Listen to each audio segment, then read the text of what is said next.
De retour dans l'Africa Newsroom, nous sommes toujours en compagnie de notre invité Malika Salam et de nos éditorialistes Jean-Marie Bitomo et Samuel Gimbok. Ouvrons sans plus tarder notre dossier du jour.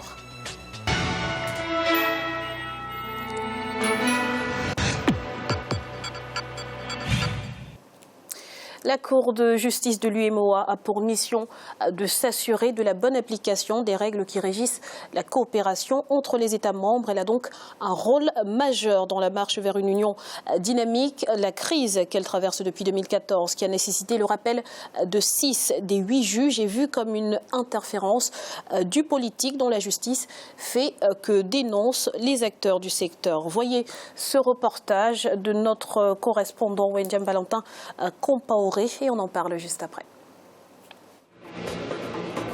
La Cour de justice de l'UEMOA, l'Union économique et monétaire ouest-africaine, est l'un des 7 organes de l'Union.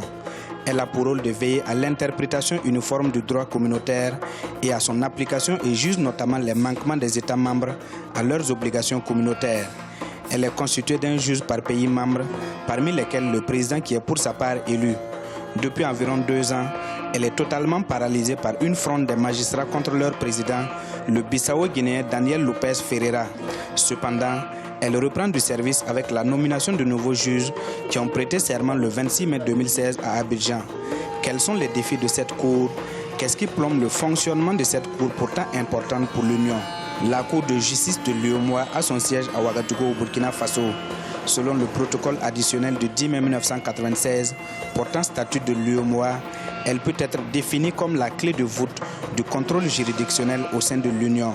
Il faut dire que la spécificité de la Cour de justice de l'UEMOA, c'est qu'elle s'occupe de vider les contentieux qui sont posés entre les États membres de l'UEMOA ou qui sont posés entre des structures nationales entre elles. Les questions se rapportant à la gestion des problèmes liés aux droits de l'homme ne font pas partie des compétences de la Cour de justice de l'UEMOA. C'est la différence avec la Cour de justice de la CEDEAO, où l'on voit des individus aller se plaindre auprès de la Cour de justice de la CEDEAO pour dire que mes droits ont été bafoués par telle ou telle structure, telle ou telle personne, et la Cour se saisit pour pouvoir vider le contentieux. Mais au niveau de l'UEMOA, ce sont des contentieux entre États, entre structures, conformément aux dispositions du traité. Le 21 octobre 2011, Cheikh Hadjibou Soumaré était nommé membre de la commission au titre du Sénégal en remplacement de Hadj Abou Sako, et le 16 novembre 2011, il devenait président de la commission de l'UEMOA et prêtait serment le 30 novembre de la même année. Ce remplacement n'a pas été du goût de son prédécesseur qui s'est empressé de saisir la Cour de justice de l'UEMOA pour destitution abusive. Une affaire à laquelle s'est intéressé le journaliste d'investigation Yacouba Ladji Bama qui en a fait une série d'enquêtes. Ce commissaire, quand il a été remplacé dans ces conditions pas du tout légales, il a fait un recours auprès de la commission pour contester le fait qu'on l'ait révoqué avant la fin de son mandat. Et la Cour devait statuer et puis trancher. Et si jamais la Cour devait trancher, probablement on allait annuler le mandat de l'actuel président parce que tout portait à croire que le commissaire qui a contesté sa révocation allait gagner parce qu'il y avait une jurisprudence déjà au niveau de la Cour. Un premier cas s'était produit, comme je l'ai dit, un Ivoirien qui avait été aussi rappelé comme ça dans des conditions pas du tout légales, qui a fait un recours et qui a gagné. L'ouverture à la concurrence est devenue aujourd'hui une exigence fondamentale et conditionne à bien des égards le développement économique. Les 8 juges de la Cour de justice de l'UEMOA ont aussi pour mission d'arbitrer les conflits entre les États membres ou entre l'Union et ses agents et aussi réguler la concurrence au sein de l'Union. Mais depuis quelque temps, elle peine à rendre ses décisions. La CAMEC qu'on présente comme étant un organisme public n'en est pas un en réalité. Il s'agit d'une association de droit privé, tout comme les grossistes qui évoluent dans le domaine. Il y a une sorte de monopole qui existe et qui fait que les gros distributeurs ont estimé qu'il y avait une aide de l'État qu'ils estiment être illégale. Et nous avions saisi en son temps la commission de l'UEMOA, parce que selon la procédure, on doit saisir la commission commission de l'UEMOA qui fait des enquêtes au niveau de l'État et qui, à l'issue de quoi, va faire ses observations pour dire si oui ou non le fait est réel. Nous avons formulé une plainte, on nous a dit bon, la plainte est recevable, on va enquêter, et depuis 2009-2010 jusqu'à aujourd'hui, n'ont plus eu de suite. La crise que traverse la Cour de justice est, selon certains acteurs, due à son manque d'indépendance financière.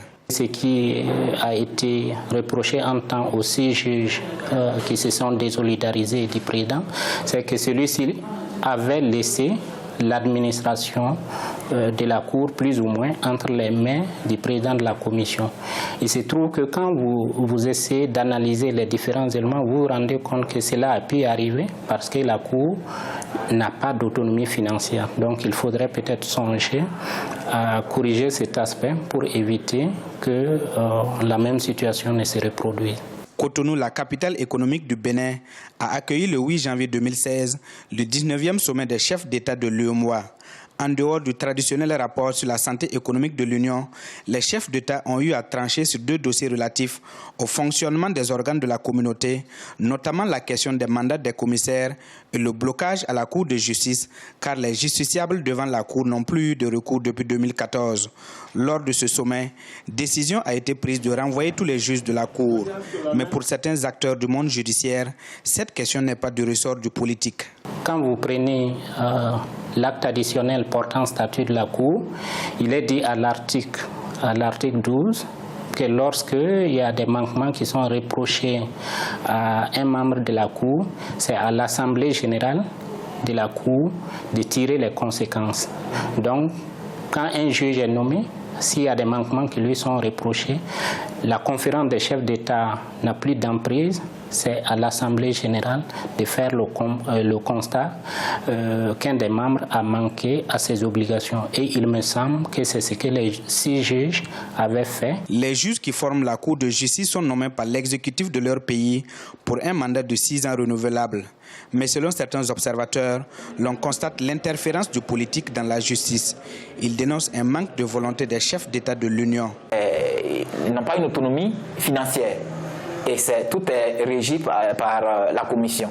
Et ça, on ne peut pas parler d'indépendance dans ces conditions-là. Même quand ils veulent aller en mission, c'est le président de la commission qui doit faire leur ordre de mission pour eux. Ça ne peut pas marcher. Donc, en réalité, les chefs d'État ne sont pas prêts à laisser la justice toute son indépendance.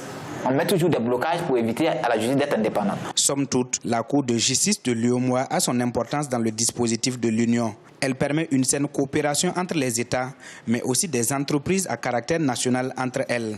Une Cour de justice est indispensable parce que c'est l'instrument qui permet à chacun des États d'être assuré que dans une situation déterminée, il peut avoir recours à une structure juridictionnelle de décision qui peut lui donner tort ou qui peut lui donner raison dans le cadre du contentieux qui a été ouvert. Le 26 mai 2016, de nouveaux juges ont prêté serment à Abidjan en Côte d'Ivoire avec comme présidente l'ivoirienne Joséphine Suzanne Eba Touré.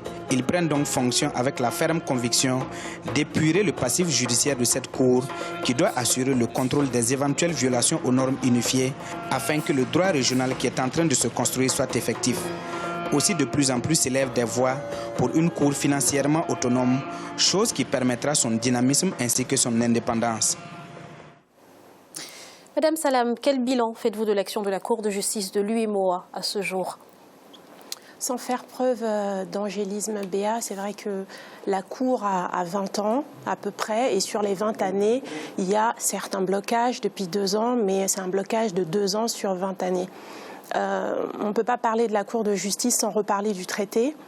Et en fait, le traité, la Cour de justice étant la pierre angulaire de l'Union économique monétaire des États de l'Afrique de l'Ouest, quand on revient au traité, on voit que ça a été pensé, effectivement, c'était une intégration économique, mais aussi une intégration juridique. Donc on ne peut pas faire sans la Cour. Les raisons de ce blocage, donc, qui dit Cour, dit une jurisprudence bien suivie, elle centralise l'interprétation du droit, elle est le chef d'orchestre de la légalité.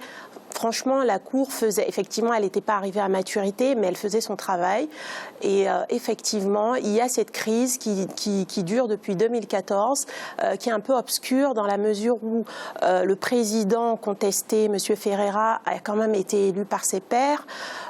Et juste un an après... il est rejeté pour des raisons d'incompétence obscures. Mais je pense que ça ne doit pas faire dramatiser la situation. Et on a un excellent outil, un excellent instrument en main, dans la mesure où il a été pensé de manière encore plus efficace que par exemple la Cour de justice de l'Union européenne. Parce que le droit communautaire est au centre du mécanisme de l'union monétaire. Alors Samuel, pour rebondir sur ce que disait Madame Salam, la Cour a souvent été minée par des dissensions internes, mais quelle est véritablement l'origine du malaise finalement ?